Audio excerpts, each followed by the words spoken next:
Ricordo che ho digitato lavori all'estero.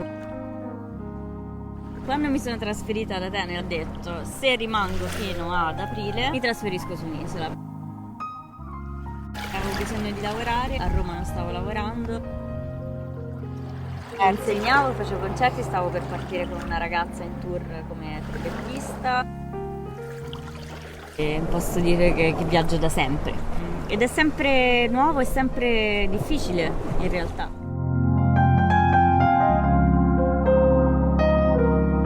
Ciao amici di Storia Hunters TV, siamo qui in questa magnifica spiaggia di Delfini Beach a Syros e in compagnia di una nostra amica Paola che volevamo presentarvi perché ha una storia bellissima di cambiamento che ha fatto da sola, totalmente da sola, andando contro le paure, tutto quello che si può incontrare per il cambiamento e che è qualcosa che ti può anche bloccare. Lei invece è andata oltre la pandemia, oltre tutto, ed è venuta in Grecia. Paola, ciao! Da quando sei arrivata in Grecia e come mai questa scelta? Allora, sono qui da 8 mesi, quasi 9 credo, e ho perso un po' il conto perché qui in Grecia il tempo, diciamo, è più dilatato.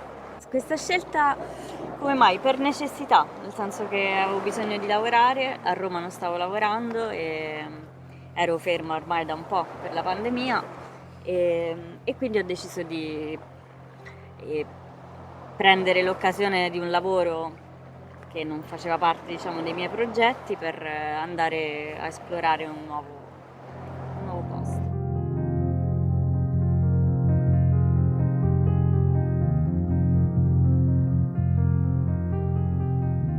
Diciamo che quando mi sono trasferita ad Atene la prima volta ho detto: se rimango fino ad aprile mi trasferisco su un'isola perché mi sembra sciocco non farlo, semplicemente.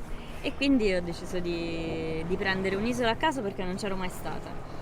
E ho preso un compromesso tra l'isola proprio selvaggia e comunque una situazione vivibile senza macchina, perché sono senza macchina, e mi sono trovata in questo posto che mi ha sorpresa ancora di più di Atene.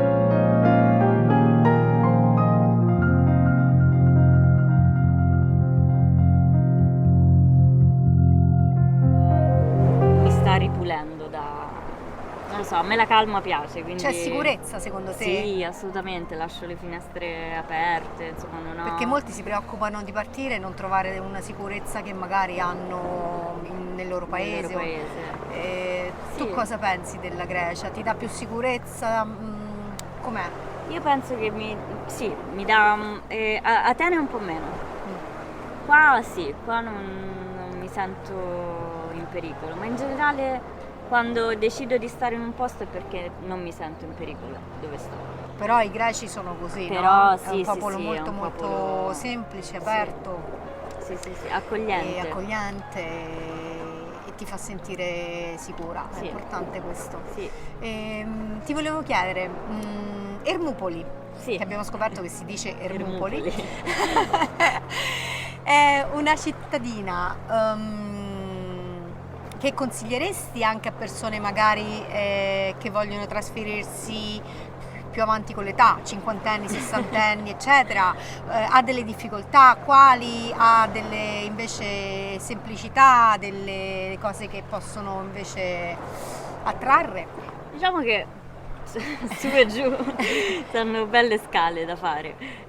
No, penso sia una città molto bella, una città che se hai bisogno di sentirti non isolato ti dà la possibilità di appunto avere una sensazione di città. Però a pochi passi appunto c'è il mare, c'è tutto, c'è la parte più selvaggia dell'isola. Sì, lo consiglio sempre partendo dal presupposto fondamentale che ogni posto è adatto a chi lo sa accogliere, cioè nel senso per me per esempio Berlino non piace. Certo. So che adesso assolutamente il web certo, però non è che non mi piace, è molto bella, ma è una città dove io non vivrei mai. E la mattina mi dicevi qual è il tuo, diciamo, modus vivendi qua alla tua giornata tipo? Allora, intanto sto provando a fare questa cosa che è tipo la challenge più importante della mia vita, che è svegliarmi molto molto presto tutti i giorni. È una cosa che non riesco a fare, però ci sto provando. E quando una cosa che faccio, diciamo una piccola routine che ho, è di andare ogni giorno al mare. Vai a piedi ovviamente Sì, da sì, casa, sì, vado a esci, piedi. vai al mare lì a Sì. Rumpoli. Io dico che saluto il mare ogni mattina, però è proprio una cosa che voglio fare, che faccio tutti i giorni, anche per 10 minuti. Ok. Però sì, quindi questa, diciamo, è la E fai il tuo routine. bagno? E faccio il mio bagno. Sì. Faccio il mio bagno. Anche se l'acqua è fresca, siamo ad aprile. Siamo ad aprile, oggi anche abbiamo fatto un bel bagno. È una cosa rigenerante, e questa è un'altra cosa che voglio fare tutti i giorni. Quanti gradi saranno oggi? Oggi secondo me 20 gradi, però l'acqua è Anche ancora 23, sui... dai. pure 23 forse, Sì. sì.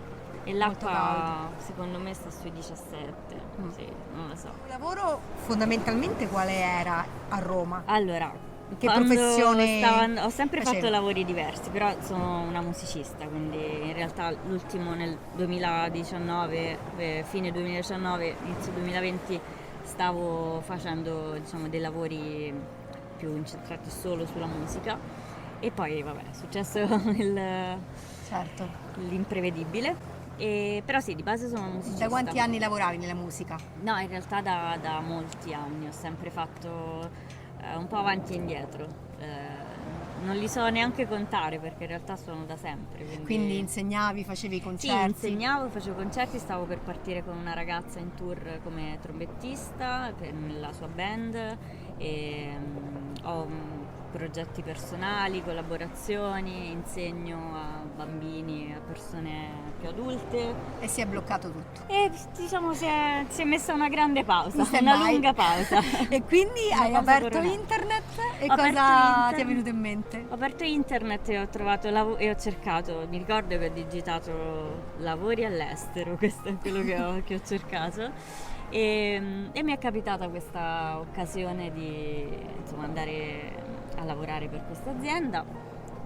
All'inizio non ero assolutamente convinta, e poi invece quello che vediamo intorno a noi, diciamo, mi dà ogni giorno la spinta per fare quello che faccio. Mi hanno aiutato tutti, come sempre, perché non è la prima volta che me ne vado dall'Italia. Mi ha ostacolato soltanto la paura di lasciare ciò che più mi avvicino al cuore, che sono appunto i miei affetti e tutto. Io non sono molto legata a Roma come città, però lì ho tutta la mia famiglia, i miei amici, le mie cose, i miei gatti. Quindi non ti definisci cittadina? No. Cosa ami? Dove, diciamo, porti il tuo cuore nel tuo viaggio verso il luogo che ti deve accogliere? Cosa porto da Roma o cosa porto in generale? In genere. Porto ciò che ho imparato dal posto precedente.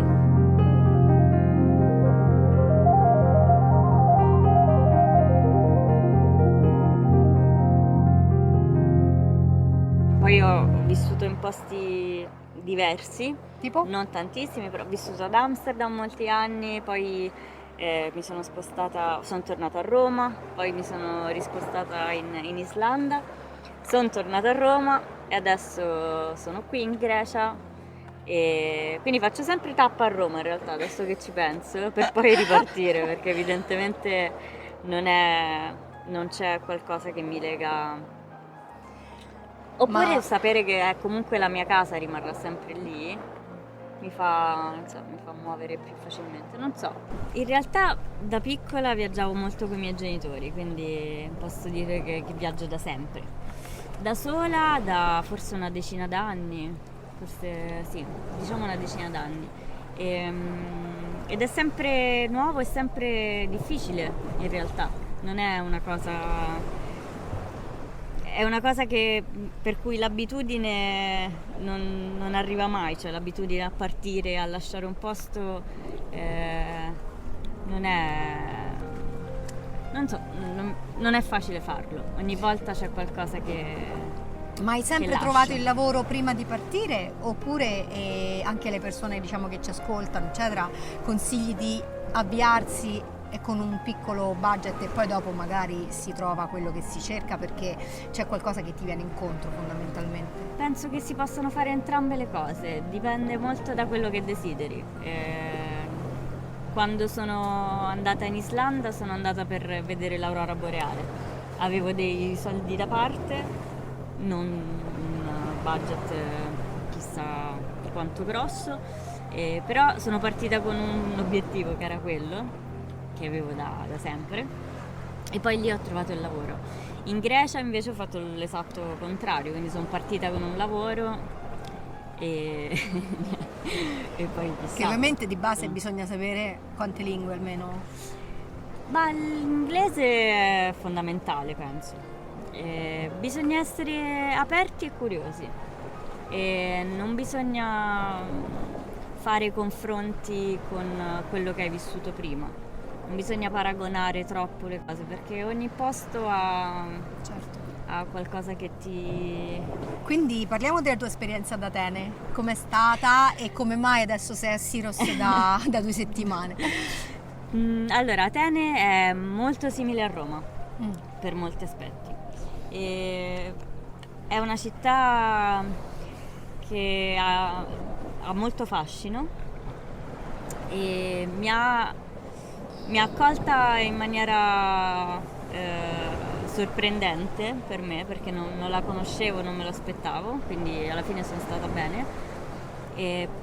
Però ci sono delle cose proprio molto città,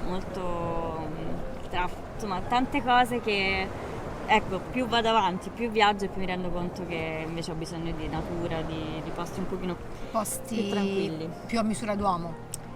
Sì, ma anche meno caos, meno traffico. Sì, meno sporcizia. Ma tipo Atene ci sono delle zone che consigli più di altre?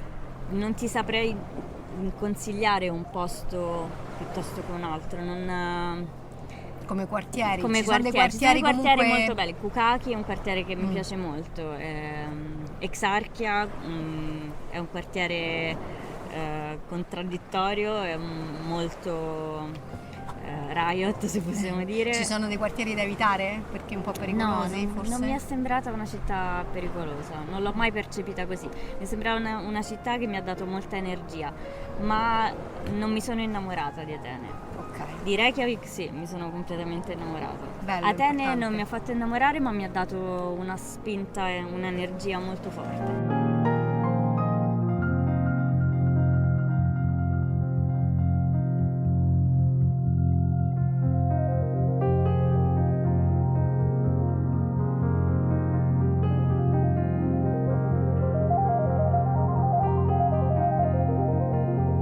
Salutiamo il mare Egeo. Salutiamo il mare Egeo. Ti ringrazio per Grazie. questa bellissima intervista estemporanea. Grazie. E salutiamo tutti gli amici Ciao. di Story Hunters TV. Paola ha scelto di venire a Syros e voi dove vorreste andare a esplorare? Ciao. Ciao, grazie. Ciao.